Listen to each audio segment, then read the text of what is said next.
আসসালামু আলাইকুম। এখন শুনবেন সংবাদ শিরোনাম। রাজধানী নওদায় অগ্নিকাণ্ডে গাড়ির গ্যারেজ ও বড় ফ্যাক্টরি ভস্মীভূত, কেউ হতাহত না হলেও পুড়ে গেছে সব গাড়ি। বড় দুর্ঘটনা থেকে রক্ষা পেয়েছে পাশের বহুতল ভবন। ঈদের আগে 10 মার্চ থেকে শুরু হচ্ছে ফ্যামিলি কার্ড বিতরণ, দিতে হবে না কানাকড়ি। দলীয় নেতাকর্মী নয়, প্রকল্প তদারকি করবেন সরকারি কর্মকর্তারা। পুরনো পোশাকে ফিরে যাওয়ার দাবি পুলিশ সার্ভিস অ্যাসোসিয়েশনের। সবার আগে মন মানসিকতার পরিবর্তন আনার তাগিদ অপরাধ বিশেষজ্ঞদের। নড়াইলের বড় কোলা গ্রামে দীর্ঘদিনের বিরোধের বহিঃপ্রকাশ। সোমবারের খুনোখুনি নিহতদের স্বজনদের চাওয়া ন্যায় বিচার। রমজানে বেশিরভাগ ফলের দাম বেড়েছে 50 থেকে 100 টাকা। আমদানি শুল্ক ও মৌসুম না থাকাকে দুষছেন আমদানিকারকরা। খুচরা বিক্রেতারা বলছেন সিন্ডিকেট। আসসালামু আলাইকুম। এতক্ষণ দেখছিলেন সংবাদ শিরোনাম, এখন দেখবেন বিস্তারিত। রাজধানীর নওদায় আগুনে পুড়ে ছাই হয়ে গেছে একটি গাড়ির গ্যারেজ ও বরফের ফ্যাক্টরি। সকাল 6:15 নাগাদ গাড়ির গ্যারেজে আগুন লাগে। ফায়ার সার্ভিসের 6টি ইউনিট 1 ঘন্টারও কম সময়ে আগুন নিয়ন্ত্রণে আনে। অগ্নিকাণ্ডে কেউ হতাহত না হলেও গ্যারেজে থাকা সবকটি গাড়ি পুড়ে গেছে। প্রথমে গাড়ির গ্যারেজে আগুন লাগে, এরপর সেটি বরফের ফ্যাক্টরিতে ছড়িয়ে যায়। পাশে থাকা একটি বহুতল ভবনেও আগুন ছড়িয়ে পড়ার শঙ্কা দেখা দেয়। তবে ফায়ার সার্ভিসের তৎপরতায় তেমনটি হয়নি। অবশ্য আগুনের লেলিহান শিখায় ভবনের একাংশ ক্ষতিগ্রস্ত হয়েছে। এখনো পর্যন্ত আগুন লাগার কারণ সম্পর্কে কিছু জানা যায়নি।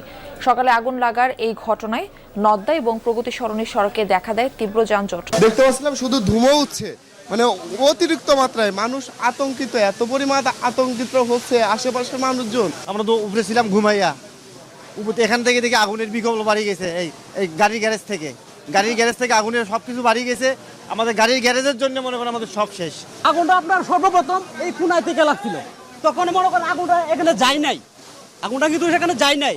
তখন যদি ফায়ার সার্ভিস অথবা কোনো যদি ব্যবস্থা থাকতো পানির, তাহলে মনে করেন এখানে পানির মনে করেন এই বিল্ডিংয়ে যাইতো না আগুনটা। কিছুক্ষণ আগে আসলে সড়কে অবস্থান করছিলাম, কিন্তু ফায়ার সার্ভিস আবার ব্রিফিং করার কারণেই আমি আবার ভেতরে চলে এসেছি। তবে সড়কের পরিস্থিতিও যদি বলি, এখনও আসলে সড়ক স্বাভাবিক আরও হয়তো আধা ঘন্টারও বেশি সময় লেগে যেতে পারে।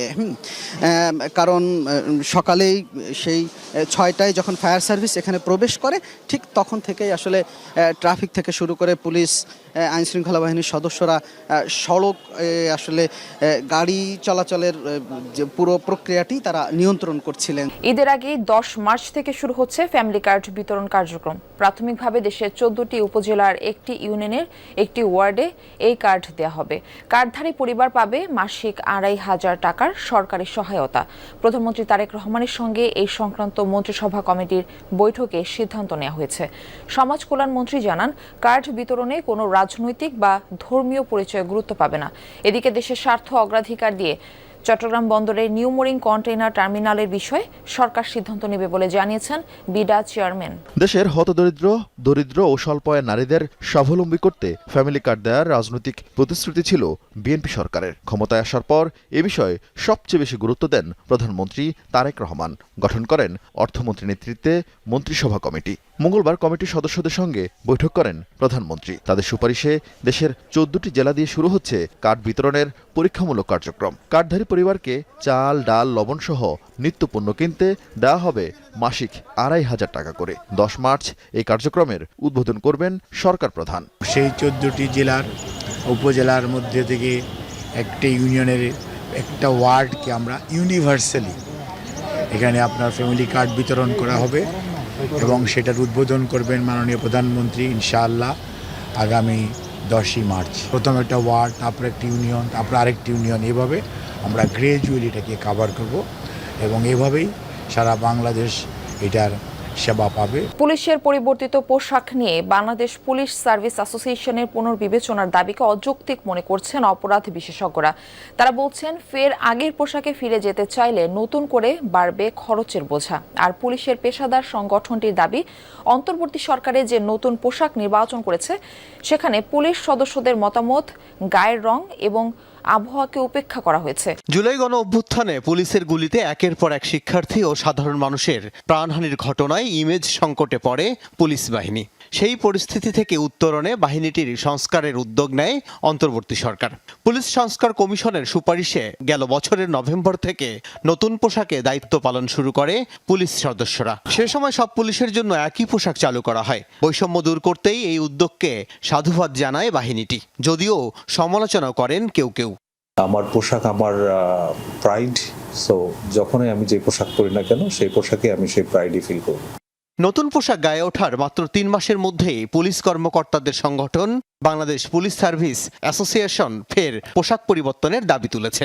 নতুন যেটা দিয়েছেন এটা তো আসলে কোনো গবেষণা অথবা জনমত যাচাই ওটির মান কীরকম, ওটি হচ্ছে যে একটা বা দুইটা ওয়াশ করার পরে ওই কাপড়ের আর কোনো ইয়ে থাকে না, মানে রংটাও থাকে না এবং কাপড়ের যে স্ট্যান্ডার্ড সেটা থাকে না। তো পুলিশকে তো আপনার সারাক্ষণ অন ডিউটি থাকতে হয়। প্রায় 2 দশক ধরে চলা বিরোধ অবশেষে পরিণত হয়েছে রক্তক্ষয়ী সংঘাতে। দীর্ঘদিন বিষয়টি ছোটখাটো মারামারি পর্যন্ত থাকলেও কখনো প্রাণহানির ঘটনা ঘটেনি। তবে এবার প্রাণ গেছে বাবা ছেলে সহ 4 জনের, আহত হয়েছেন অন্তত 3 জন। নড়াইলের সদর উপজেলার বড়কোলা গ্রামের এই সংঘর্ষে শোকে স্তব্ধ নিহতের পরিবার। হত্যাকাণ্ডে জড়িতদের দৃষ্টান্তমূলক শাস্তির দাবি করছেন তারা। নড়াইলের সদর উপজেলার বড়কোলা গ্রাম, সড়কের একপাশে 3টি আদাপাকা বাড়িতে শোকাবহ পরিবেশ। 3 ছেলেকে নিয়ে এখানেই থাকতেন খলিল শেখ। একসময় পরিবারটির বাস ছিল প্রায় 6 কিলোমিটার দূরে তারাপুর গ্রামে। সেখানে ইউনিয়নের সাবেক চেয়ারম্যান খায়রুজ্জামান মোল্লার পাশাপাশি বাড়ি ছিল খলিলের। পরিবারের অভিযোগ, প্রায় 20 বছর আগে জমি নিয়ে খলিল ও খায়রুজ্জামানের মধ্যে বিরোধ শুরু হয়। এরপর ইউপি নির্বাচনেও খায়রুজ্জামানের বিপক্ষে অবস্থান নেয় খলিল। সেই থেকেই দ্বন্দ্ব প্রকাশ্যে রূপ নেয়। খলিলের পরিবার জানায়, গত 8 জানুয়ারি একটি মামলার হাজিরা দিতে লোকজন নিয়ে নড়াইল শহরে যাচ্ছিল সে। পথে খায়রুজ্জামানের লোকজন হামলা করে। এতে খলিল শেখ সহ প্রায় 8 জন আহত হন। এরপর 23 তারিখ ভোরে বড়কোলা গ্রামে খলিলের বাড়িতে হামলা চালায় খায়রুজ্জামানের লোকজন। ইফতারের টেবিলে ফল অনেকটাই অনিবার্য, তবে সেই ফল কিনতে গেলেই যেন হোঁচট খেতে হয় ক্রেতাদের। পাইকারি থেকে খুচরা পর্যায়ে দাম বেড়েছে প্রায় প্রতিটি ফলের। কারণ হিসেবে খুচরা বিক্রেতারা সিন্ডিকেটের কথা বললেও আমদানিকারকরা দুষছেন শুল্কের উচ্চহারকে। বিদেশি ফল আমদানিতে এলসি মার্জিন কমানোর দাবিও তুলেছেন, যদিও এসব কারণ অযৌক্তিক বলছেন ক্রেতারা।